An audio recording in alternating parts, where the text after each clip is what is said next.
gabi sa inyong lahat. Nandito kami sa Barangay Kamuning para interviewin ang kapitan, si Kapitan Armel Castel. Halika, samahan niyo kami.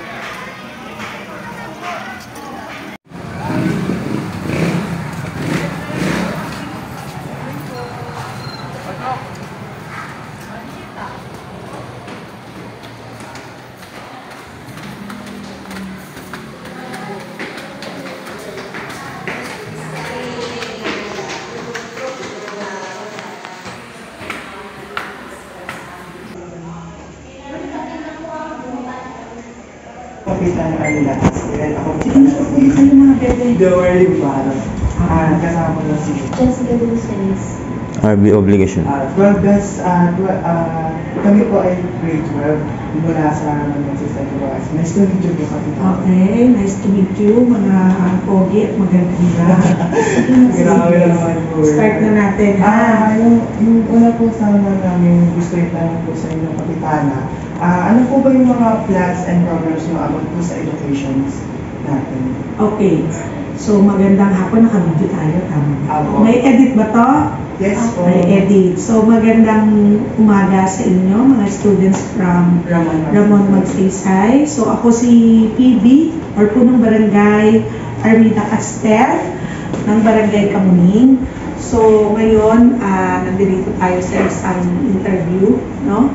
Unang katanungan, ang barangay ay merong kinukonsider na mga Barangay Kamuning Scholars na kung saan kami ay nagbibigay ng financial assistance sa aming mga nasasakupang mag-aaral mula high school up to college. So yung high school namin, nagbibigay kami ng one-time assistance na worth 1,000 pesos. Ang aming senior high school is 1,500 pesos. At ang aming college na mga students ay nabibigyan po ng 3,000 piso. Parang every sem po yan is 1,500. And then sa aming mga elementary students, merong libreng uniform. Okay. So yung mga nag-aaral sa mga pampublikong paaralan gaya ng Tomas Morato Elementary, Marcelo H. Del Pilar at saka Kamuning Elementary, yan po yung mga nagiging beneficiary namin ng uniform, school uniform. And then ang ating mga sangguniang kabataan, sila naman ay naatasang magbigay ng mga school supplies every year.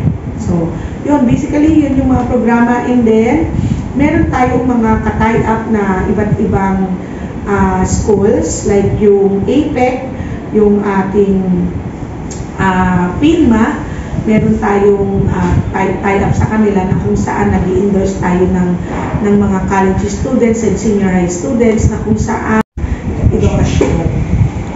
May tanong naman pa po. When it comes to safety and health naman po. Safety and health. So, mga programa pagdating sa safety.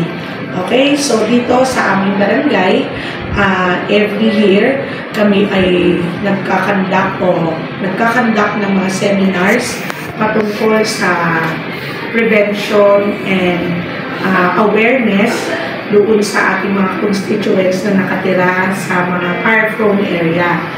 So, bago kami magbigay ng mga fire extinguisher dyan sa mga lugar na yan, minimake sure namin na sila ay marunong gumamit ng fire extinguisher. And then, syempre, kung ano yung mga dapat at hindi dapat gawin pagdating ng sakuna ng sunog, di ba?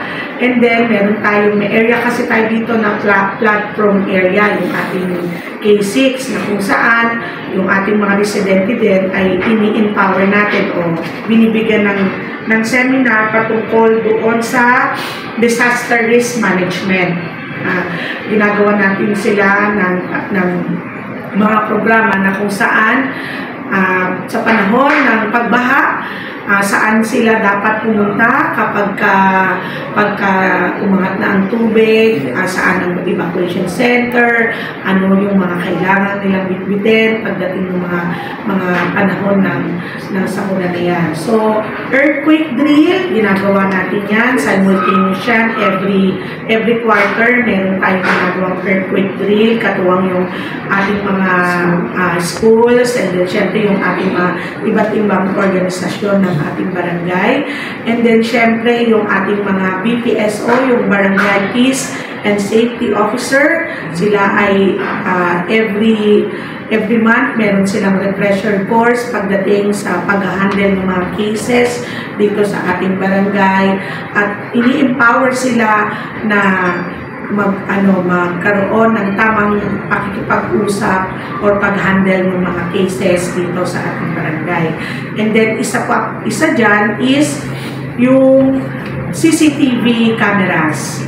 So ang ating mga barangay o ang aming barangay ay as of now around nasa 156 CCTV cameras na ang meron po ang barangay kami. And then syempre every year yan kapag kami po ay gumagawa ng aming budget, mini-make sure namin na meron kami naka-allocate na budget for CCTV kasi plano namin na bawat street or in between the streets ay magkaroon ng CCTV. And at the same time, yung public address system para yung pagde-disseminate ng information ay mabilis, no? Hindi na mahirapan yung aming mga staff na umikot through dun sa aming public address system. Madali po tayo makapagbigay ng mga informasyon sa ating mga nasasakupan. And at the same time, isa rin niyang crime deterrent pagdating sa kung nakafocus yung CCTV at may public address dyan, napakadali nating ma-monitor yung mga tao o yung mga individual na may mga hindi nais gawin dito sa aming barangay. Pagdating naman sa kalusugan o yung health, meron kaming isinasagawa na yearly flu vaccine, libreng flu vaccine sa ating mga senior citizens, sa ating mga PWD, at sa ating mga kabataan, no? And then meron po ang barangay na pre-weekly medical consultation na kami po ay may tie-up na isang private clinic na kung saan yung aming mga kabarangay na nais magpakonsulta or manghingi ng reseta, meron po tayong ka-tie-up na clinic na libre. Every Friday yan na kung saan sila ay nakakapagpakonsulta ng libre. And then tayo po ay naglagay ng pondo, ang aming barangay ay naglagay ng pondo sa 5 hospitals na kagaya ng East Avenue, NKTI, Heart Center, National Children's at Lung Center, na kung saan maaari kaming mag-issue ng guarantee letter para sa kanilang mga medical na pangangailangan. Like for example, kailangan nilang magpa-laboratory. So pupunta lang sila dito sa barangay at bibigyan namin ng guarantee letter katumbas nung halaga ng pangangailangan nila doon sa kanilang medical na konsultasyon. So, yan. And then, meron kaming dental consultation na ka-tie-up naman natin ang health center. And then, meron tayong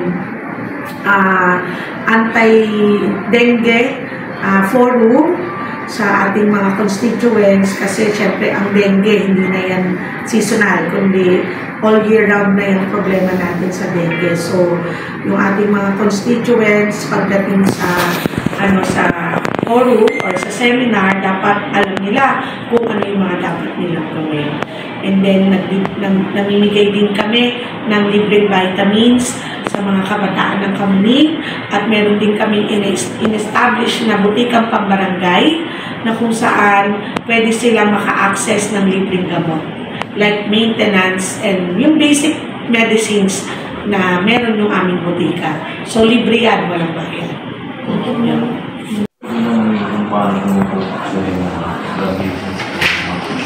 Ayun.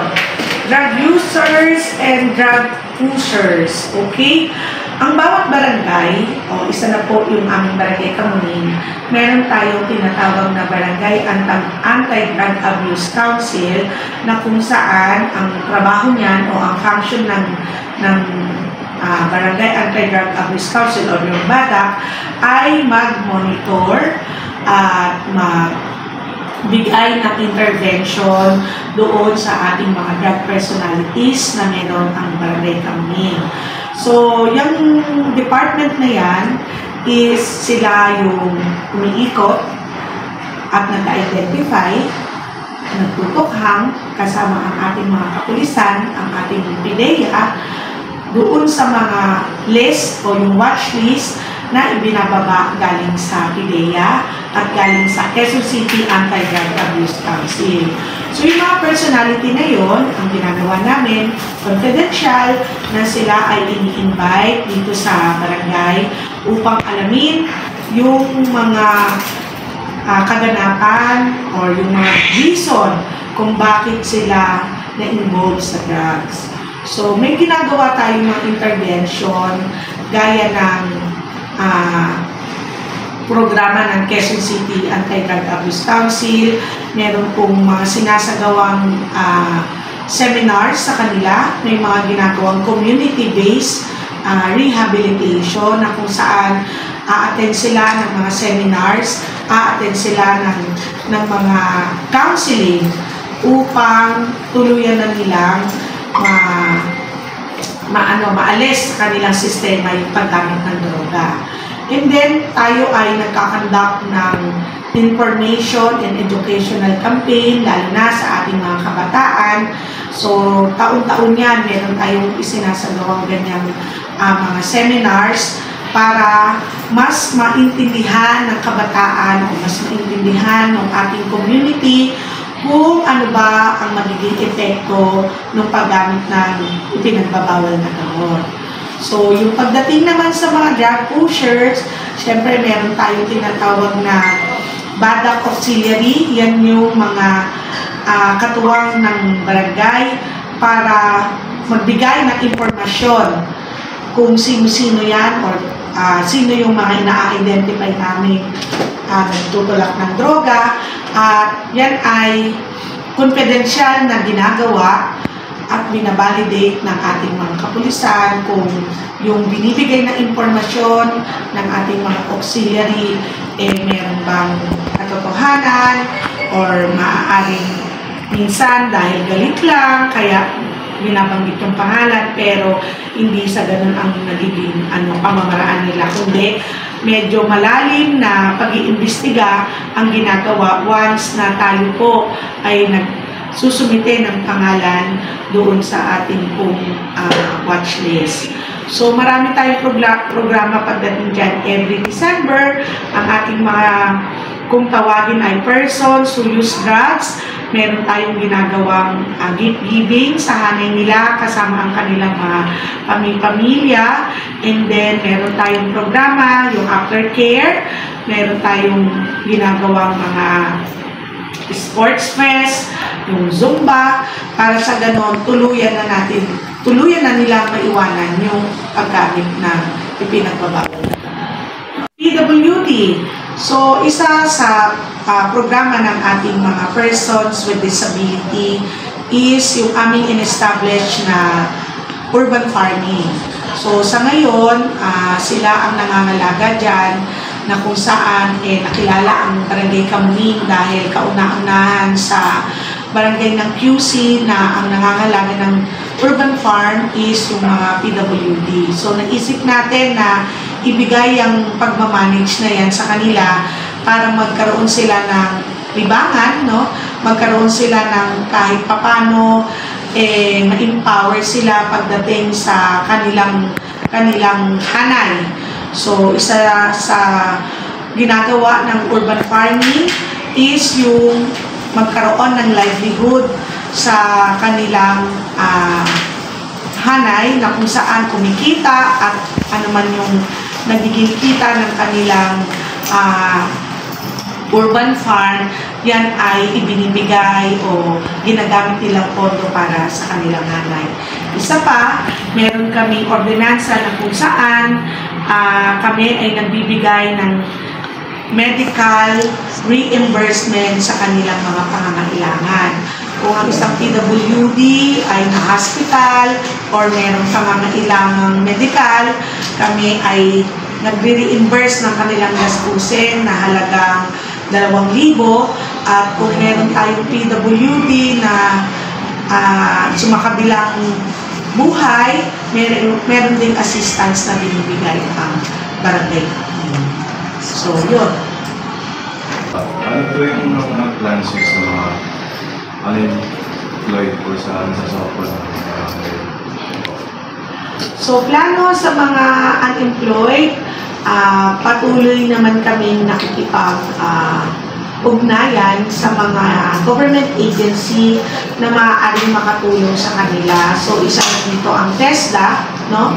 Ang Quezon City Skills Development Training, na kung saan nakikipag-ugnayan kami upang yung aming mga unemployed na mga kabarangay ay mabigyan ng training upang sa ganon mabigyan sila ng certificates at maaari nilang magamit doon sa mga trabaho o doon sa aming mga ka-tie-up na mga business na kung may nangangailangan ng mga ganitong worker, bigyan ng karapatan yung aming unahin, maging prioridad yung aming mga unemployed dito sa Barangay Kamuning.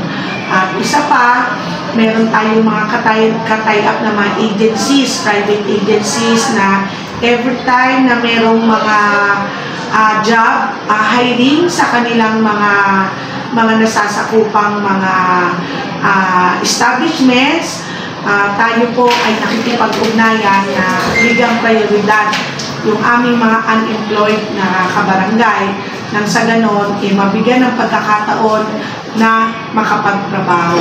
So, may mga trainings na ginagawa at merong mga trainings and seminars upang mas ma-empower sila kasi minsan may mga trabaho na hindi akma sa kanilang edukasyon.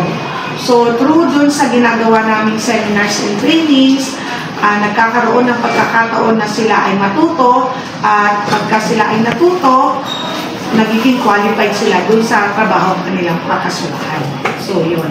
Para sa nagbibigay niyo po sa amin, magaganda po ng mga programa. Thank you. Congratulations po sa pagkakaroon namin. Okay, I hope yung ating mga napag-usapan o yung programa ng barangay ay makatulong sa inyo